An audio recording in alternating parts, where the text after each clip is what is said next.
Hey guys welcome to Vijay academy YouTube channel रे आज आम डिस्कसन करवा +3 सेकेंड ईयर थर्ड सेम उद्दिष्ट major paper 6 unit 2 long question आ द्वितीय नंबर लॉन्ग क्वेश्चन अच्छी आंतर्जातीय संपर्क अध्ययन रे उदारवाद भूमिका तत्वर भूमिका विषय अवतारण कर give an idea about the contribution of liberalistic approach to study of international relation ये विषय आम डिस्कसन करवा मैं उत्तर लिखा राजनीति एक प्रवाहमान धारा एक विश्वास एक मनोवृत्ति जहाँ स्वतंत्रता को गुरुत्व देता है। उदारवाद कौन से निर्दिष्ट क्षेत्र में सीमित न रही व्यक्तिर कार्य विभिन्न दिग स्पर्श करें या धर्म नैतिकता शिक्षा अर्थनीति राजनीति क्षेत्र में निजर प्राधान्य विस्तार करें। उदारवादी साधारणतः सप्तदश शताब्दी आज पर्यंत दीर्घ 4 शताब्दी ऊर्ध्वकाल पाश्चात्य दर्शन को प्रभावित कर आसी।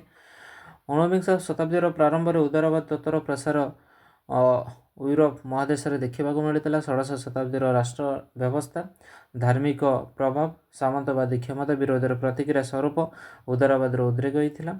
वैज्ञानिक चेतना व्यक्तिवादी विचार मध्यवित्त श्रेणी उद्भव तत्कालीन सामाजिक चिंतन परंपरा परिवर्तन आनिबार सक्षम होता।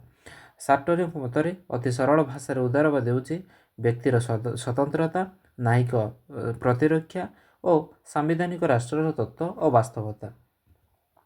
आउ ब्राटन रसेल कही उदारवाद मतवाद होउछि वास्तव में निजे बंची अन्य को बंचाइबार सुजोग देवा सर्वसाधारण श्रृंखलार अनुमति देवा पर्याप्त सहनशीलता और स्वाधीनता एवं राजनीति विषय धर्मांधता अनुपस्थिति को बुझाई था। अन्य दार्शनिक मैंने कही जमीक भोल्टायर जॉन लॉक स्मिथ जर्मन दार्शनिक इमानुएल कांट उदारवादी तत्व विषय अवतारण कर आंतर्जातीय राजनीति किंवा आंतर्जातीय संपर्क अध्ययन क्षेत्र में उदारवादी तत्व विशेष गुरुत्व बहन करें।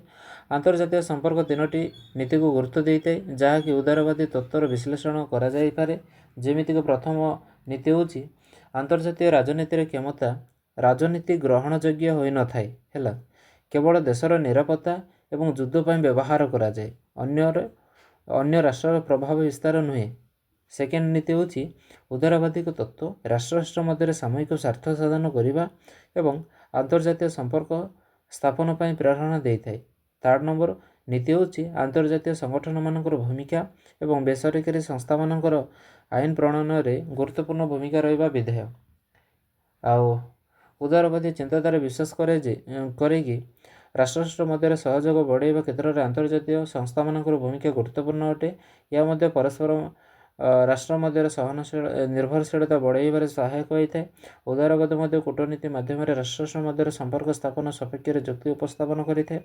राष्ट्र मध्य उपजुवा बद गुड़िकर सहमति भित्ति अहिंसात्मक उपाय समाधान एवं उदारवादर लक्ष्य अटे। उदारवाद राष्ट्र मैंने मिलित भाव में कार्य करने और राष्ट्र व्यवस्थार समृद्धि साधन सपेक्ष जुक्ति बाड़ी था। उदारवादर वैशिष्ट्य जमीक प्रथम पॉइंट हूँ आंतर्जातीय सहयोगिता सहभागिता को गुरुत्व प्रदान करने।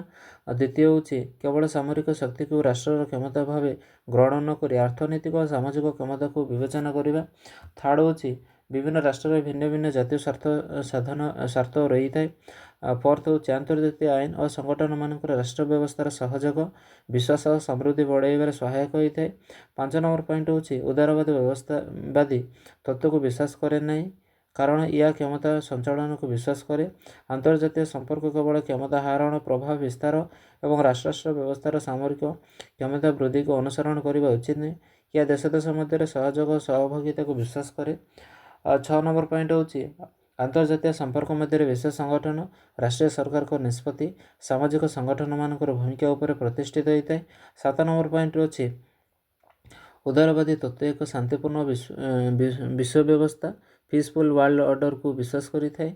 8 नंबर पॉइंट हूँ उदारवादी तत्व विश्वास करे जे युद्ध समाधान प्रकृष्ट पंथा नुहे गणतांत्रिक पद्धति और मुक्त वाणिज्य द्वारा राष्ट्र प्रभाव वृद्धि घटी। 9 नंबर पॉइंट हूँ उदारवादी तत्व कूटनीतिक प्रणाली को अग्राधिकार देता है जहाँफल अंतर्जातीय परिवेश में समस्त प्रकार समस्या समाधान पंथा बाहरी थाए। 10 नंबर पॉइंट हूँ उदारवादी तत्व गणतांत्रिक और शांति तत्व को अग्राधिकार देता है जहाँकि राष्ट्र मध्य सहयोगी वातावरण सृष्टि करें। ଉଦାରବାଦୀ ତତ୍ତ୍ୱକୁ ଆଧାର କରି ଆନ୍ତର୍ଜାତୀୟ ସମ୍ପର୍କ ଅଧ୍ୟୟନ କରାଯାଇଥାଏ। ଆଧୁନିକ ଉଦାରବାଦ ସାର୍ବଜନୀନ ନୀତି ଉପରେ ପ୍ରଯୁଜ୍ୟ, ରାଷ୍ଟ୍ରକୁ ସକାରାତ୍ମକ ଭୂମିକା ପ୍ରଦାନ କରୁଥିବାରୁ ଏହାକୁ ଜନମଙ୍ଗଳ ଉଦାରବାଦ କୁହାଯାଏ। ରାଷ୍ଟ୍ର ଏକ ସକାରାତ୍ମକ ମଙ୍ଗଳ ଅନୁଷ୍ଠାନ ଭାବେ ବିଶ୍ୱ ବ୍ୟବସ୍ଥାର ସମଗ୍ର ରାଷ୍ଟ୍ର ମାନବ ମଙ୍ଗଳ ସାଧନ ପାଇଁ ପ୍ରୟାସ କରିବା ଏହାର ଉଦ୍ଦେଶ୍ୟ। ଏହି ତତ୍ତ୍ୱ ଅନୁସାରେ ରାଷ୍ଟ୍ର ଓ ବିଶ୍ୱ ସଂଗଠନ ମାନବ ସମାଜର କଲ୍ୟାଣ ନିମନ୍ତେ କାର୍ଯ୍ୟଭାର ବହନ କରିଥାଏ। ଯୁଦ୍ଧ ନୁହେଁ, ଶାନ୍ତି ସ୍ଥାପନ କରିବା ପାଇଁ ପରସ୍ପର ସହଯୋଗ ସ୍ଥାପନ କରିବା ଏହାର ଏକମାତ୍ର ଉଦ୍ଦେଶ୍ୟ ଅଟେ। ଏହା ଥିଲା ଉଦାରବାଦ ବିଷୟରେ। ପରବର୍ତ୍ତୀ ସମୟରେ ଆନ୍ତର୍ଜାତୀୟ ରାଜନୀତି ଅଧ୍ୟୟନରେ ମାର୍କ୍ସବାଦ ତତ୍ତ୍ୱ ବିଷୟରେ ଆମେ ଆଲୋଚନା କରିବା। ରହିଲି, ଧନ୍ୟବାଦ।